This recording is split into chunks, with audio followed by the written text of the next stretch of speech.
It was last July. Is when we published the notice of intent to begin this planning process. And as did y'all contact any elected officials? Because I was told you didn't. You posted in the newspaper, which is the requirement. But there's a lot of elected officials who did not know about it until it was printed in the paper. So, and it was the day of the meeting.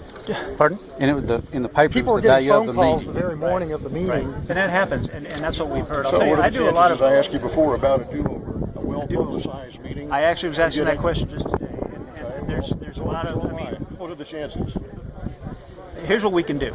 The formal scoping period, which was that meeting that we held in Wichita Falls and many other locations around the three-state area, is concluded.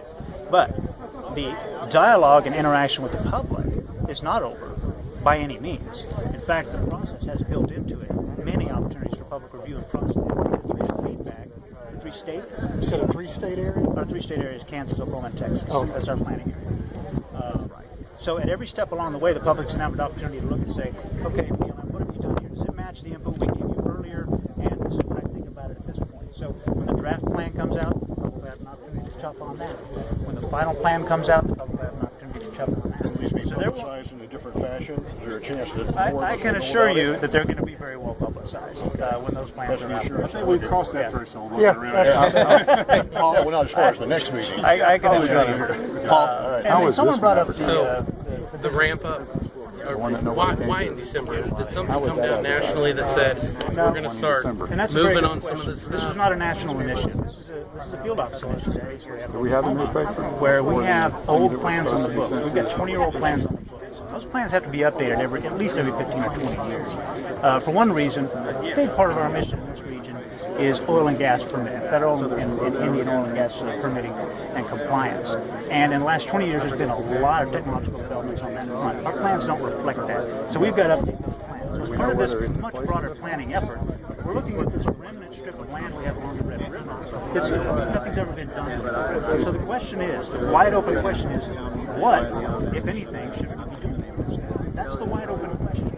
Unfortunately, a lot of people have interpreted that to mean BLM is intent on coming down here and doing X, Y, or Z. BLM is intent on nothing other than finding out what the public wants done with this land. This backup record that you're talking about, is there a place where citizens can go and figure out all the other places you guys are looking at this kind of stuff?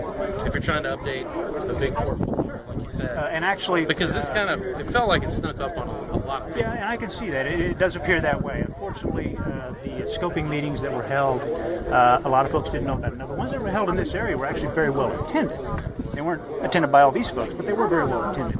And so we were pleased with that, because it is important that we get the word out there. Who runs your Tulsa office? His name is Steve Tryon. Does Mr. Tryon report directly to Mr. Corns? No. Mr. Tryon reports to our state director in Santa Fe. His name is Jesse Jewin. Okay. Jesse Jewin reports to Mr. Corns. Okay. Do you know of any other Texas land that the BLM is looking at currently other than Oh, no. this?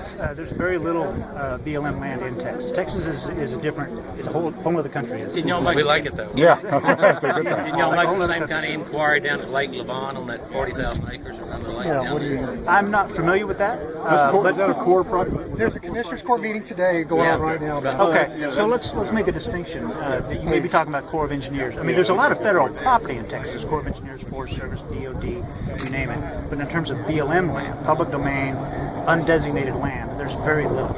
Okay, the only other patch of land I'm familiar with is up near Amarillo. It's a 12,000 acre plot near the helium plant. What about Pantex too? But not under BLM. I'm not sure about that, but to answer the general question, is there other public domain land in Texas? The short answer is no. And the only real public domain land in Texas is what we're looking at here, and then the little patch we have up there. And the only thing is, what's unique about this river is if you go to the river, other river boundary we have with other states is Sabine River. There's no BLM ownership in the Sabine River. There is here because of the Louisiana Purchase. Isn't that a midline? Yeah. Are people paying taxes on the land? Yeah, they are. Right now? We've heard that. I mean, I couldn't confirm that, but that So is. it's your land, but I mean, you've had it forever, and you don't know whether people are.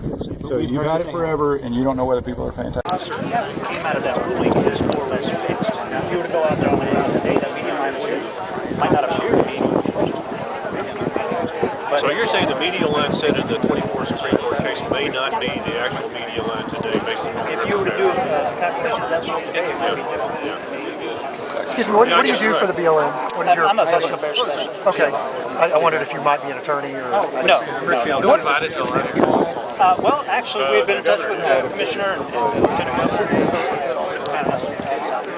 Called me and said, would you like us to show up? I said, sure. So would the technical term be that the federal government would actually own the land, or is it controlling the land? What's the word? No, What is the well, term? it's public domain is the term. So you could say own. The federal government owns the land and through purchase. As Mr. Henderson gave some of the history, the land we're talking about was actually purchased as part of the Louisiana Purchase. So 1803. We also do. But Article 4, Section 3, Clause 2 says that land has to be disposed of, the territory. So that was a long time ago. So what is the federal government doing to dispose of that land? And what continuing constitutional authority under Article 1, Section 8 is there for the federal government to own land for that scope and purpose? Well, the Bureau of Land Management and a number of other surface management manage a tremendous amount of surface, mainly throughout the western United States. In this part of the country, very little. In fact, your point is well taken.